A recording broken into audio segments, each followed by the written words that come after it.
and says, even the classical economist does not literally have the individual in mind, so much as the family.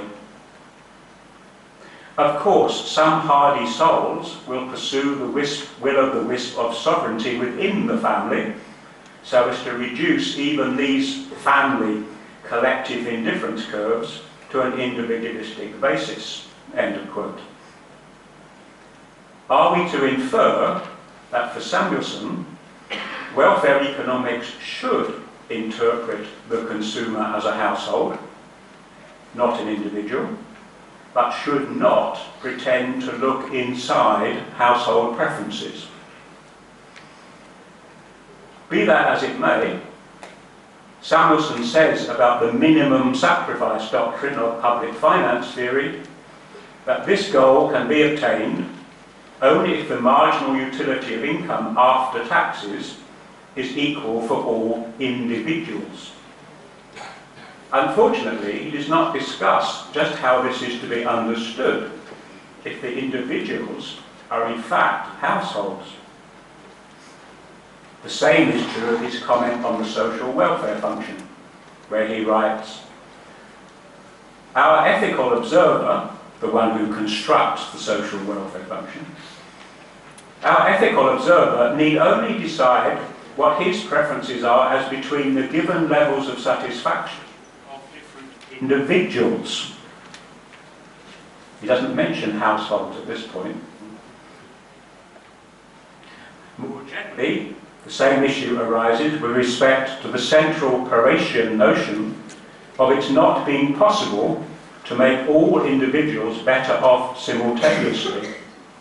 Do we understand that really to mean individuals? Or do we just take it to mean households?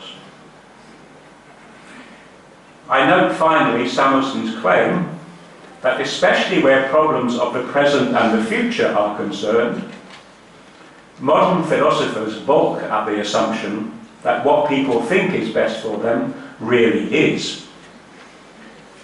Now, important as this claim may be, even with reference to adult individuals, it is clearly more important with respect to young members of a household. How many of them really know what is best for them? They think they do, but they don't. A major development in consumer theory to encompass choices involving risk was represented by Friedman and Savage. Again, the terminology is inconsistent. In their first two introductory sections, they refer throughout to an individual, or less often a person, to he, his, himself, and so on. But when they introduce their main hypothesis, in the third section, they write that that hypothesis relates to a consumer unit, generally a family, sometimes an individual, end of quote. While they sometimes refer again to an individual, their predominant term is a consumer unit. And when they wander from this usage, this is perhaps merely for the sake of verbal variation. Be that as it may, they offer no discussion of what is involved in supposing that a family, or a consumer unit, acts as if it had a consistent set of preferences, which of course they have to assume throughout, consistent set of preferences. I noted above that Vickrey, in 1964, commented explicitly on the vagaries of the language which are used in the literature about the consuming agent. On his own behalf, he writes, "Most individuals form parts of households or families, but he argues that this need not matter if households act for economic purposes as a harmonious unit, if." But he notes immediately, the larger the group considered as an economic unit or household, the more likely it is that opposition of interests within the household will lead to intransitive choice patterns.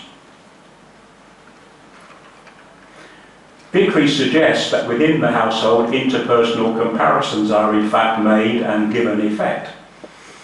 And when he asks whether children should be allowed to decide what they eat, he implicitly comments on the maxim that each individual is the best judge of his own welfare. Vickrey also makes the point that while the household makes choices about the present and the future, in saving and investing and so on, the very composition of a household often changes over time. Will the household at time t+7 approve the current results of choices made by the household at time t? The household probably means something different at t+7 from what it meant at t. Early in his absolutely brilliant book, Theoretical Welfare Economics of 1967, de Van Graaf notes that the transition from individual to group or social welfare can be made in at least three ways: the paternalist way, the way associated with Pareto, and the Bergsonian, the social welfare function way. In connection with the paternalist way, de Graaf observes, it is often the custom to think of the group as consisting of a number of households rather than a number of individual men. He is saying the same thing as Samuelson at this point. It is not immediately clear that any other meaning can be given to the choice of the household than the choice of the head of the household. If this is the case, some form of paternalist or maternalist idea of welfare has to be applied within each household, no matter what is applied to the group of households as a whole. In the concluding section of the chapter, The Individual and the Household, de Van Graaf begins by repeating, very frequently, welfare economists use the members of the community to mean the households, rather than individual men, women and children comprising it. And he reiterates his suggestion that within the household, the head's choices are paternalistically or maternalistically imposed on the other people. He does, however, consider the possibility that a household might have its own household social welfare function within the household, just relating to its members. If this be granted, he says, the private indifference curves of the household are nothing else than Bergson frontiers. They are themselves little social welfare functions. And he says they may not behave very well in terms of downward sloping, convex from above and so on.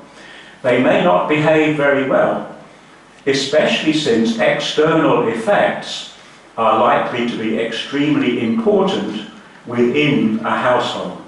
He means external as between members of the household, not external outside the household. But he still remarks in conclusion, the paternalist approach seems to be more realistic. I'm not sure how many of you agree with that. In considering our other examples, I focus narrowly on the question whether the consuming agent is an individual or a household. But in the case of de Graaf, it will prove helpful to have ranged a little more widely, because he makes a crucial point about the difference between explanatory economics and welfare economics. That is, whatever may be the merits of Friedman's as-if approach to assumptions, when we are explaining things, that as-if approach is unacceptable in welfare economics. In de Graaf's own words, Whereas the normal way of testing a theory in positive economics is to test its conclusions, the normal way of testing a welfare proposition is to test its assumptions. In welfare economics, since the conclusions cannot be tested, our assumptions must be scrutinized with care and thoroughness. Each must stand on its own feet, and we cannot afford to simplify much. End of quote. Taking these remarks by de Graaf about the importance of assumptions in welfare economics, together with what Coase said at the beginning, suggests that within welfare economics, it simply will not do to be cavalier or careless about foundational assumptions concerning the nature of the consuming agent. I conclude my examples by considering two good microeconomics texts. It's important that they're good texts. There'd be no point commenting on poor ones, obviously. Gravel and Rees, throughout most of their discussion, refer to the consumer, the individual, the person, the individual decision taker, and to he or she. But early on, they themselves notice consumer units are usually groups of 2 or more people comprising a household. And decisions on purchases and sales may well be group decisions. They argue this doesn't matter, provided the household acts as if it were a single abstract decision taker. But of course that is a big if. A striking warning of how economist terminology is to be treated with caution is provided by the very good and very detailed index in Gravel and Rees. It contains an entry, households, and the complete entry reads in full, households, see consumer, caveat lector. I turn finally in this section to Mascollet, Winston and Green.